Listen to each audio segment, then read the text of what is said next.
Alrighty. Hello, ladies and gentlemen, and welcome to my very first Let's Play of a game I'm certain many of you know well, a little game known only as Dark Souls. Now then, if you're watching this, I'm sure there's quite a few of you who have a couple questions, first and foremost being, who the heck is this guy? Which, hopefully, you'll get to know me in time if you stick around.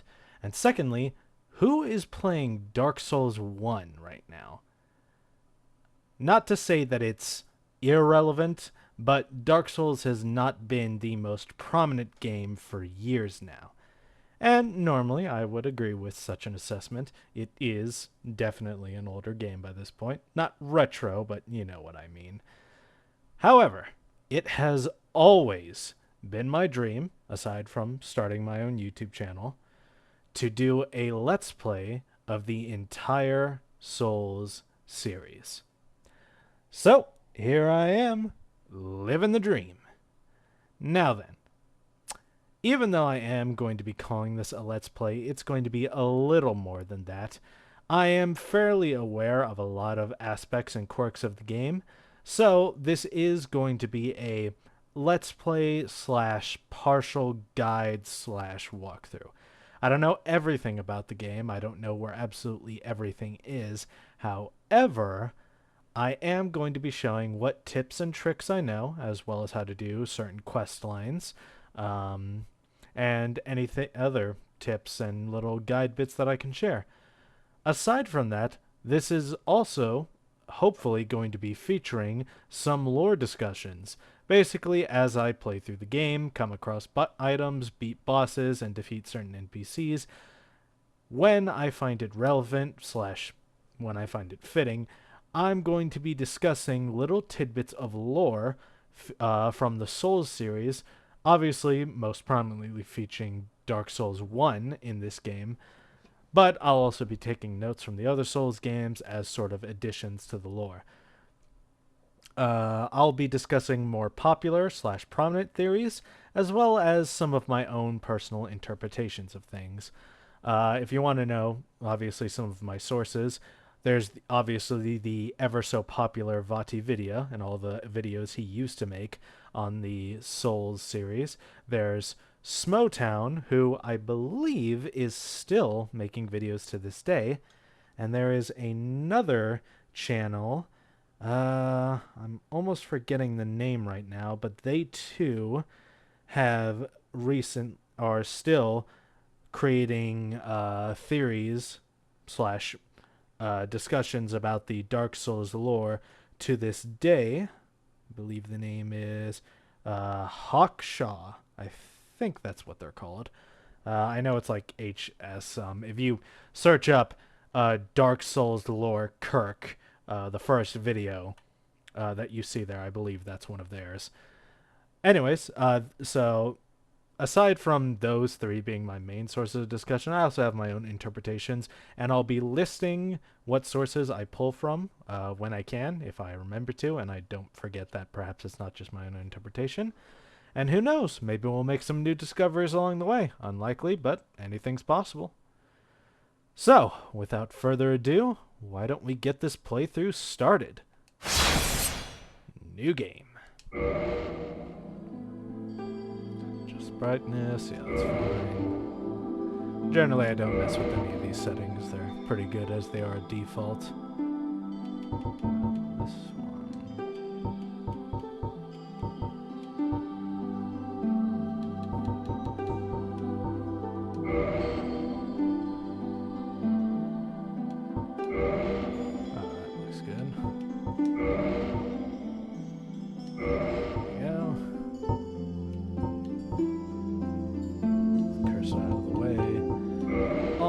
Out of the way. Alrighty, character creator. So, first and foremost, character name is going to be Zodiac. Oh, and sorry if you can hear my keyboard and my controller. I'm using a headphone mic to record this, so I don't exactly have a fancy microphone with noise gaining it. Maybe one day I'll sort that out, but for now, just have it as I have it. So, as for our initial class picked, if this is your first playthrough, honestly, I'd recommend the warrior class. They're good just all around, and you can build almost any build from them. There's obviously the knight, which is more physical focused. There's the wanderer, who's more of a dex build, so this is more of a strength build. This is more of a dex build. There's the thief, again, I think more dex build.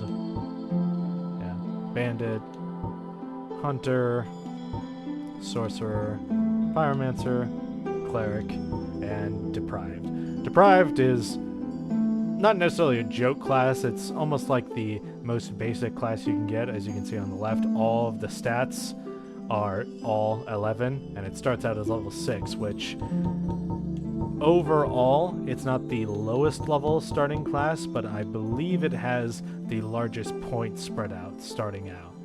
And it's just the easiest to build any class from. However, I am going to be starting this game with the warrior class, simply because in this game, I find it a lot more difficult to get that initial armor set rather than other games. So we're going to be starting out with the warrior for a good initial armor set, a shield that has full physical, which is an absolute necessity in this game, and a decent sword. Now, as for the starting gift, there's several different options you can have here. Honestly, if you're a beginner, and hell, even most veteran players know this, if you're starting a brand new save, pick the master key. It just makes it so that you can open a lot of doors much earlier than you would normally be able to, and that makes it much easier playing through the game, especially at the start. So we're going to be choosing the master key. You can choose the pendant, which does literally nothing. I think even to this day, there's no one's found any secret effect or anything. Binoculars, just so you can see. Twin Humanities gives you 2 humanities. Black Firebomb, more powerful version of a firebomb. Goddess Blessing, fully restores HP and status. Old Witch's Ring, that lets you talk to the Firekeeper, I believe, and the Fair Lady, who is later on in the game. Usually, I think it's either if you get enough humanity to her and rank up, or if you have this ring, although it may just be only if you have this ring. You can get this ring later on, though, so you don't really have to choose it here. And Tiny Being's Ring, that just health regen. Pretty basic, it shows you in the descriptions. Anyway, so we're going to be starting as a warrior with the master key, physique, keep it average, face, let's just keep it commoner, hair, I like semi-long, color, black. Alrighty, and without further ado, let us begin.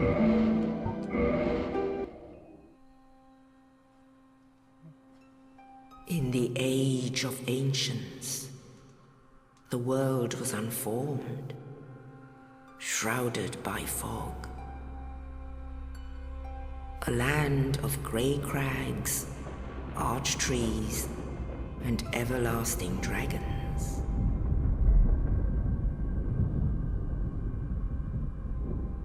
But then there was fire, and with fire came disparity.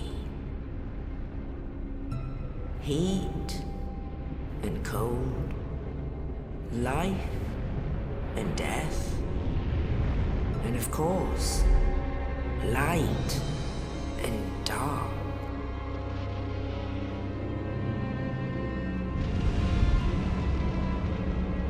Then from the dark they came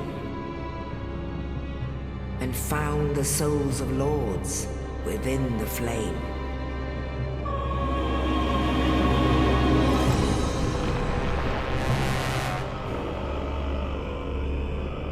Nito, the first of the dead.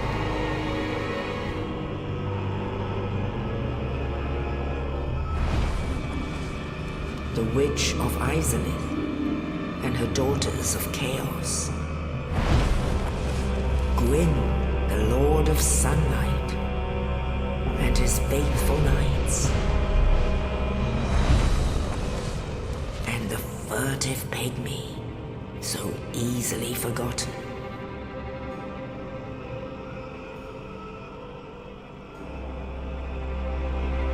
With the strength of lords, they challenged the dragons. Gwyn's mighty gods peeled apart their stone skills. Witches weaved great firestorms. Nito unleashed a miasma of death and disease. And Seath the Scaleless betrayed his own, and the dragons were no more.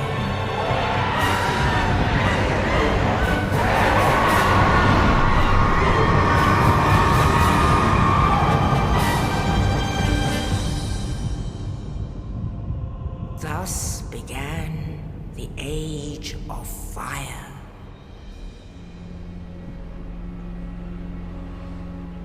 But soon the flames will fade, and only dark will remain.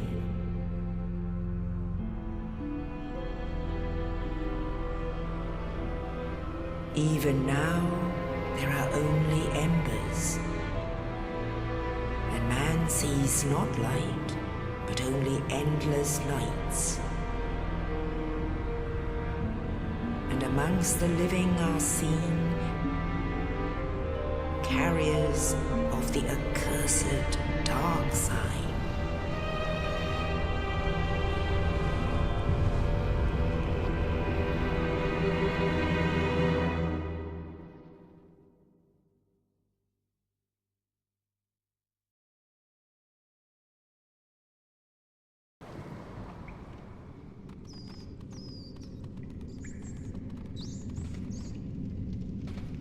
Yes, indeed. The dark sign brands the undead.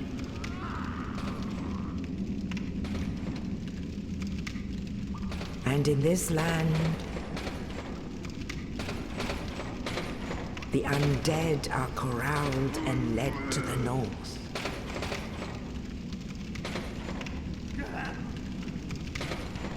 Where they are locked away to await the end of the world.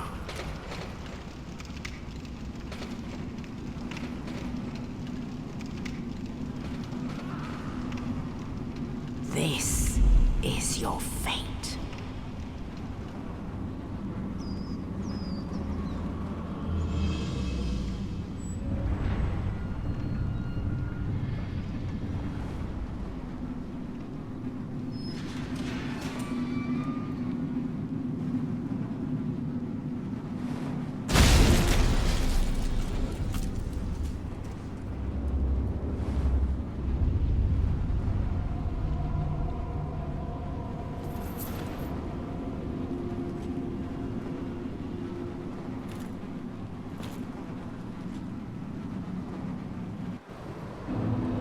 Alrighty, now we are in the game proper.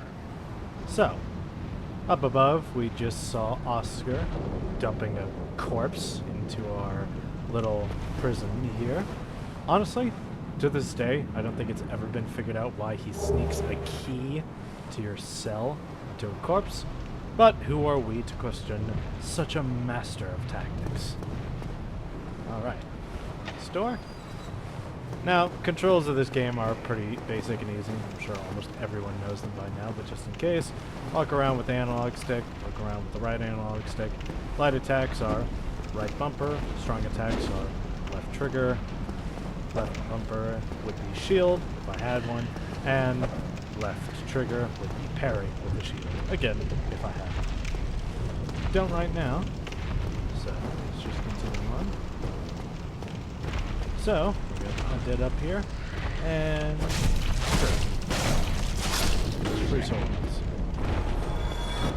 Oh, that scary bastard. Big demon there. We will eventually get to kill that guy, but that is much, much later. Look at this guy he killed, though. This man was almost free, and then he just died. Slammed right in the cage. impaled on the bars too. Ooh. Another one, minding his own business, but you're gonna stand there, might as well just give him free souls.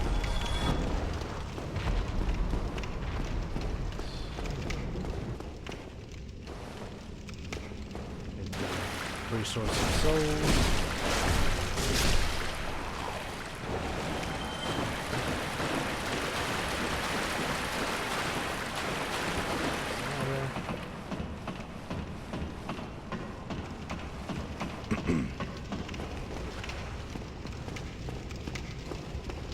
Alright, here we have our very first bonfire.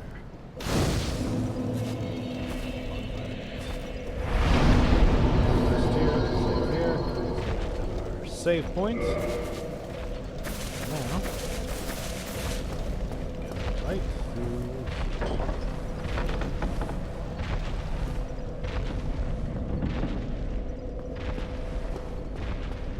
Big auspicious room, and then big demon, and we're gonna run away. Now, I should make mention, technically speaking, you can kill that guy right now. If you really want to, you can attack him just as you are without anything. And if you manage to kill him like that, you actually will get a weapon from him. It's called the Demon's Great Axe or the Demon's Great Hammer. It's one of the two. Anyways, if you kill him right now, you'll get him. You'll get it. It's a pretty powerful weapon to start, but it's also a major pain in the ass to kill him. So we're just not going to do that right now. Like this bonfire. And rest. Now, as is well known in all the Souls series at this point, there are basically save points where after you die, you will respawn just at random parts in the world. These bonfires are basically that for the Souls series. And they do have some lore implications, but we'll be discussing those later. First and foremost, let's dodge that guy who's sniping and grab our shield.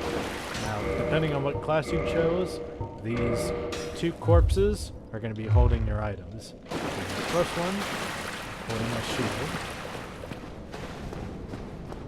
That guy's going to run away from us since we're getting too close.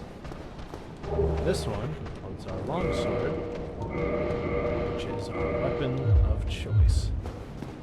And now we're going to chase after him.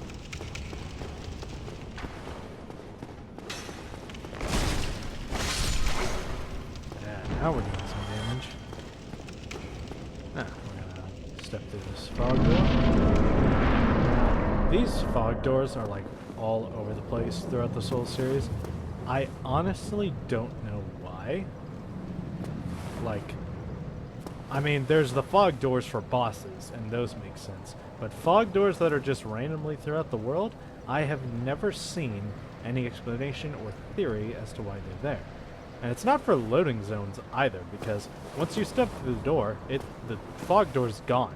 There's no more needing to step through here, so it's not like it's a loading zone thing.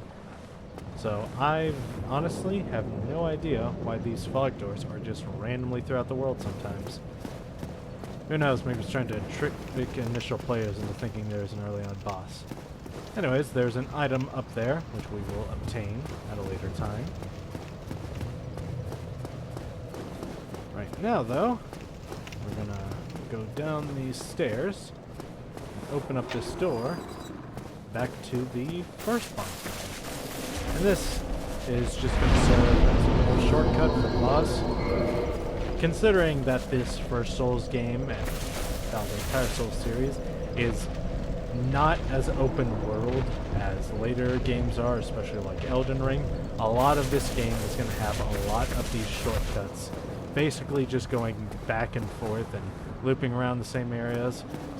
So a lot of bonfires will end up being just one bonfire that you come back to again and again. And you just open up different shortcuts. It's actually really cool, and it shows an incredible grasp of world design, which is honestly one of the best aspects of the very first Souls game that even later Souls games struggled to compete with. Anyways, so if you look up there, you'll see there's a giant ball up there. This is like an Indiana Jones trap. So, if you're going to want to avoid this, you're going to want to run up, and then once it starts moving, just dive. A little bit of damage, accidentally, normally you can avoid that. But, we'll roll through this wall, avoid the damage, because that would normally cause quite a bit of damage. And here, you'll end up finding Oscar. Oh, you. You're no hollow. Thank goodness. I'm done for, I'm afraid. I'll die soon, then lose my sanity. I wish to ask something of you. You and I are both undead. Hear me out, will you? Regrettably, I have failed in my mission. But perhaps you can keep the torch lit. There is an old saying in my family. Thou who art undead art chosen. And thine exodus from the undead asylum maketh pilgrimage to the land of ancient lords. When thou ringeth the bell of awakening, the fate of the undead thou shalt know. Well, now you know. And I can die with hope in my heart. Oh, one more thing. Here, take this. An Estus flask. An undead favorite. Oh, and this. Now I must bid farewell. I would hate to harm you after death. So go now, and thank you. So yeah, Oscar here is the one who freed us, and he's also the one who gives us an Estus flask. Honestly, I always have kind of wondered what happens if you just skip Oscar. It's just, do you get your Estus flask elsewhere, or do you just not get an Estus flask? I'm sure you probably get one anyways when you're fighting out of this place.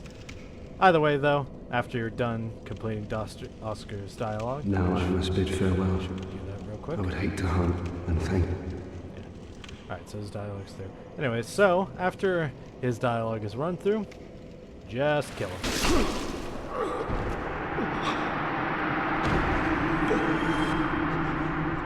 Yeah, it may seem like a dick move, but... Why? He was gonna die anyways. And this way, we get some free souls out of him. Serves us one last good purpose. Now, down these stairs. Yes, okay.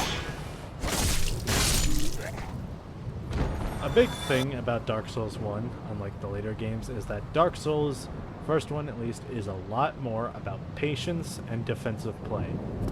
In later games, you can be far more aggressive, but a big thing about Dark Souls 1 is that you've got to play defensive. You get too aggressive, you'll get easily overwhelmed, and you'll have your ass handed to you. Oh, wait. You can't even open this door without talking to Oscar, so... Alright, I guess I just answered my own question there. I never even thought about that. Alright, well, now you know how much of a critical thinker I am. Anyway, so as I was saying, this game requires far more defensive play, a lot more call and response, as I would call it. Basically, you keep your shield up, wait for the other guy to strike first, and then you strike back. Now, of course, if you really want to, you can always try and strike first, but it's just a smarter strategy overall to wait for the enemy to strike you first, let them hit your shield and basically get themselves stunned, and then strike back. So, this fog door will lead to the boss room.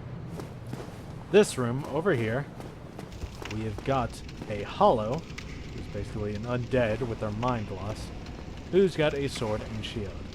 Now, this guy's a little bit tougher than the other enemies, but the most important thing about him is that he makes for great practice for parrying. Parrying is a very good option to use in all of the Souls-like games, this one especially. Honestly though, if you're like me, you absolutely suck at it. So this guy's a good way to try and practice your parrying. Misinput. Honestly, I was a little bit too surprised when I got that on the first try, so I had a bit of a misinput there. Okay, maybe I don't suck as bad as I think, but, you know, saying that, I'm just waiting for payback. Anyways, so I accidentally did a strong attack against him. Again, another misinput. Normally, though, if you just parry and then do a basic attack with your right bumper, you'll get a critical hit on him, and you'll basically instant kill him. So, now we go to traverse the right light.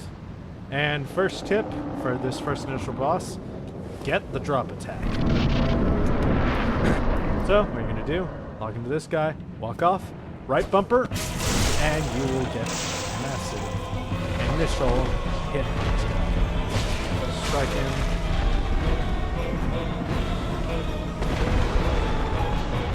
Dodge rolling is also key to this game. If you're very good at it, it'll help you avoid literally any and all damage.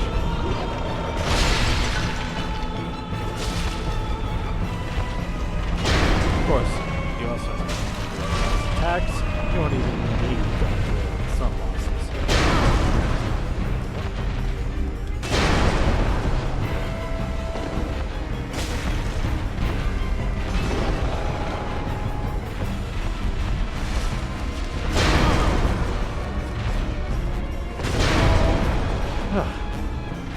So long since I played this game, time to go off.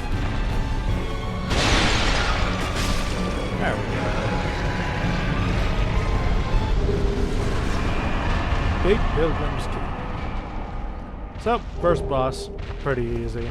It's been a long time since I played this game, so my timing's a little off, but probably for anyone returning to this game nowadays, it'll basically be the same thing. Alrighty.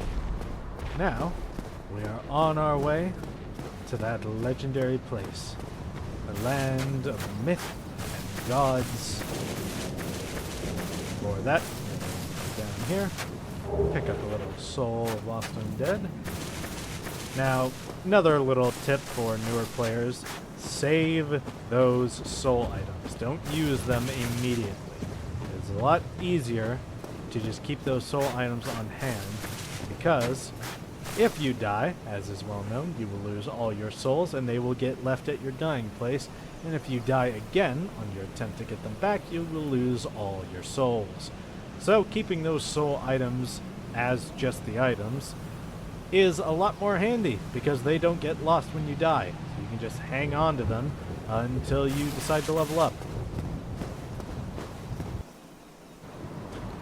Alright, now we're on our way. Only in the ancient legends it is stated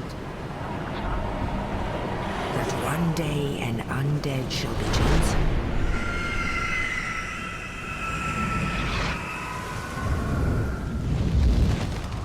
To leave the undead asylum in pilgrimage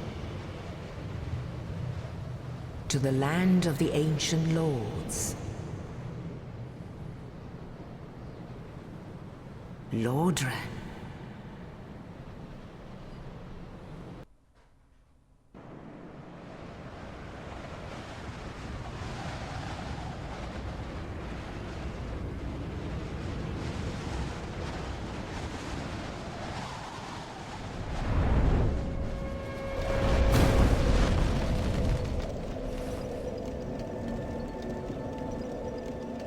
Alrighty. Here we are, the land of myths and gods, Lordran. In Lordran, you can level up at bonfires and you can kindle them, which is something I will explain later. Now, this one. Alrighty. And I think this will make a good stopping point for the first video in this series. Thank you guys for joining me. I have been Zodiac, and I hope to see you all again next time.